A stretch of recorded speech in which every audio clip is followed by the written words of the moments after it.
Comme application du théorème spectral, on va voir aujourd'hui une caractérisation à partir des formes quadratiques du spectre d'une matrice symétrique réelle. Voilà. Euh, alors, ça s'appelle parfois principe du min-max. Voilà. On a une matrice symétrique réelle de taille n et on va la regarder dans l'espace euclidien Rn, d'accord, muni de sa structure euclidienne canonique. Ici, on, on a cette formule, d'accord, qui nous donne la forme quadratique associée à S, d'accord, et cette formule, ici, est importante parce qu'elle relie pas mal de choses. Elle relie la forme quadratique, donc des problèmes de forme quadratique,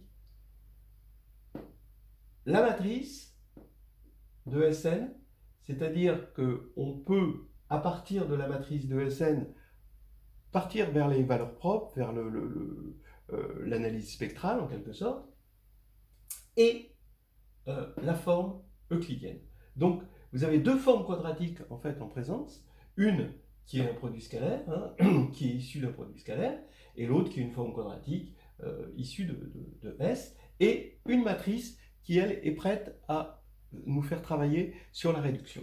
Voilà, donc cette formule vraiment, faut bien la regarder, pas hésiter à l'utiliser, parce qu'elle est très synthétique et elle nous permet d'aller où on veut. Voilà. Alors, comme on sait que S est diagonalisable en base orthonormée, et sur R, hein, bien sûr, donc je vais utiliser ce théorème, qui est le théorème spectral, et je vais regarder les valeurs propres, lambda 1, lambda 2, lambda n, et je les ordonne comme ceci. Ça, c'est le spectre de S, avec ses multiplicités. Alors, voilà, un premier théorème, c'est que lambda n, donc la plus petite des valeurs propres, c'est le minimum de QS de x, qu'on a défini, quand x parcourt la sphère. Bon, on se doute que ce minimum, il existe, hein, déjà, a priori, il existe, hein, puisque ça, c'est continu, QS est continu, et la sphère est compacte. Bon, donc ce minimum existe, de la même manière, le maximum existe. Mais il se trouve que le minimum, c'est lambda n, et le maximum, c'est lambda 1. Donc ça, c'est intéressant, hein, vous voyez ce lien entre le spectre et la forme quadratique.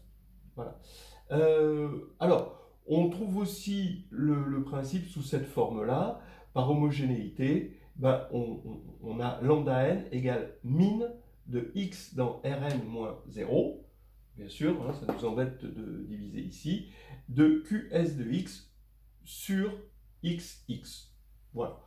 Bon, bah, vous doutez que pour passer de là à là, il suffit de poser x égale x0 divisé par sa norme, d'accord, et puis on obtient par homogénéité, hein, de la forme quadratique et de la forme ici, on obtient ça. Donc, bon, ça, c'est pas un problème. Sauf que ici, le min n'existait pas a priori. Hein. Il existe a posteriori, mais il n'existait pas a priori. Voilà, c'est juste la différence. Bon, alors voilà la preuve. Hein. Donc, on va dégainer la base orthonormée de vecteurs propres pour S, qui est assurée par le théorème spectral, et je prends x sur la sphère. Donc, je regarde QS de x et j'écris x sous la forme somme de xi ei. Hein, d'accord, j'écris x dans la base des ei avec les coordonnées xi. Et donc, c'est la somme ici. Et ici, je développe le s. C'est la somme des xi sei. Voilà. Ensuite, je dis que c'est égal à la somme des xi ei, somme des lambda i xi ei, parce que ei, c'est un vecteur propre pour la valeur propre lambda i, hein, ordonné comme ça. Voilà. Et maintenant, j'utilise le fait que les ei forment une base orthonormée, et j'utilise voilà, quoi, hein, le développement dans une base orthonormée. Donc ei, ej, hein, la forme ei, ej, produit scalaire J, ça fait delta ij. Et donc ça va devenir ici somme indici des lambda i xi carré. Maintenant, comme xi carré est positif, ben, je peux dire que lambda i xi carré est supérieur à lambda n xi carré, puisque lambda i est supérieur à lambda n, et donc je mets en facteur lambda n, j'ai ça, et maintenant somme des xi carré, comme x j'ai pris sur la sphère, ça fait 1. Donc ici, c'est supérieur à lambda n. Voilà. Donc maintenant, j'ai montré que pour tout x dans S, Qs de x est supérieur à lambda n, donc ça veut dire que le min de Qs de x quand x appartient à S est supérieur à lambda n. Maintenant, ben voilà, comme d'habitude avec ces histoires d'égalité, de min, eh ben, je commence par une inégalité et ensuite je montre que c'est atteint.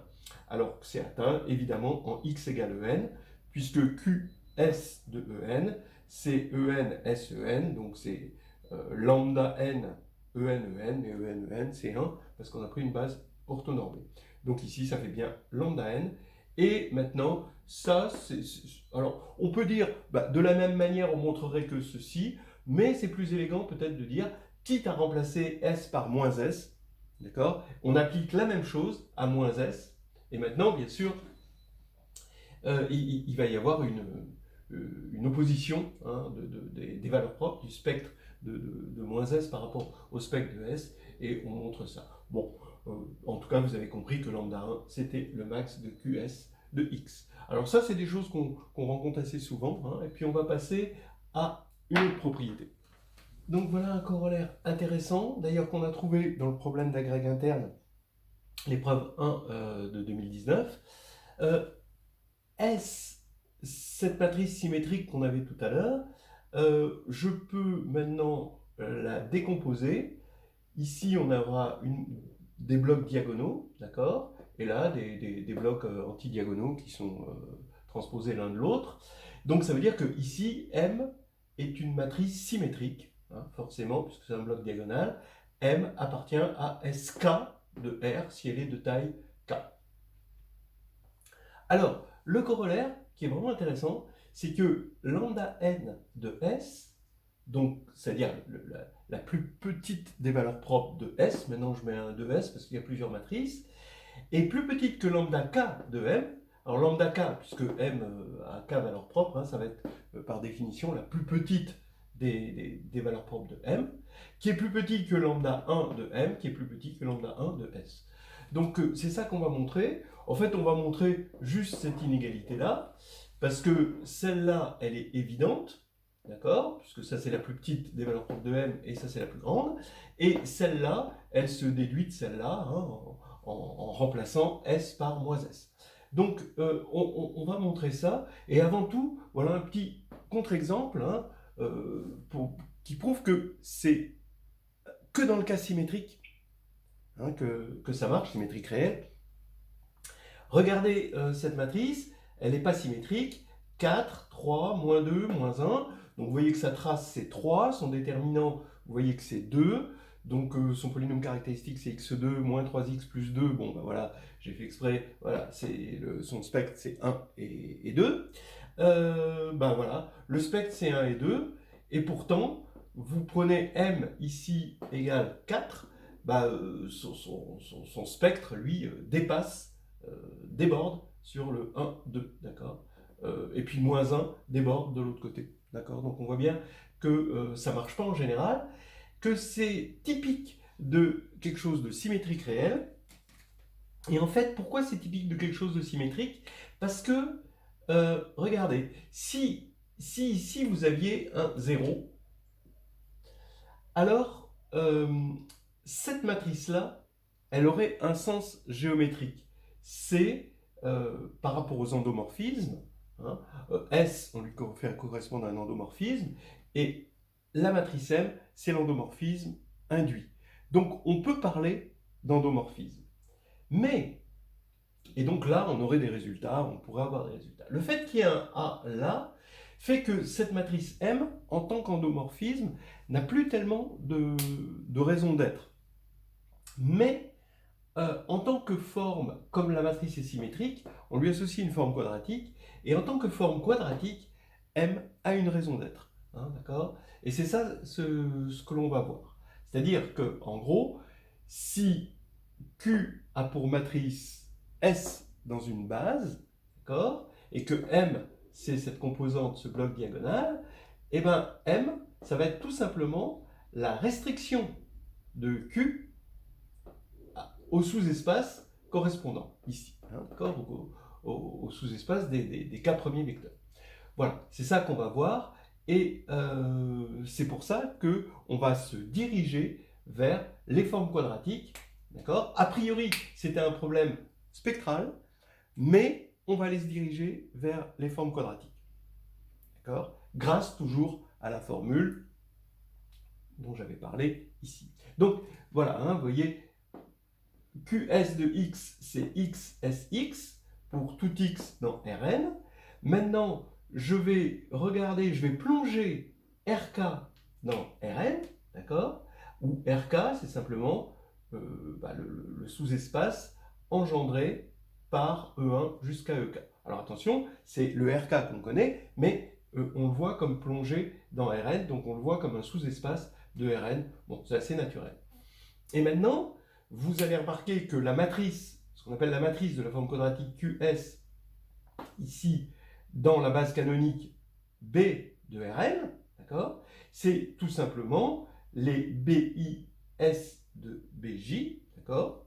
Voilà, ça c'est la définition de la matrice QS, mais ça, quand on le calcule, comme BI, BJ est une base orthonormée pour la forme euclidienne, eh ben, on tombe sur le fait que c'est exactement S, d'accord, c'est-à-dire c'est les petits s IJ, d'accord, ici. Donc, voilà.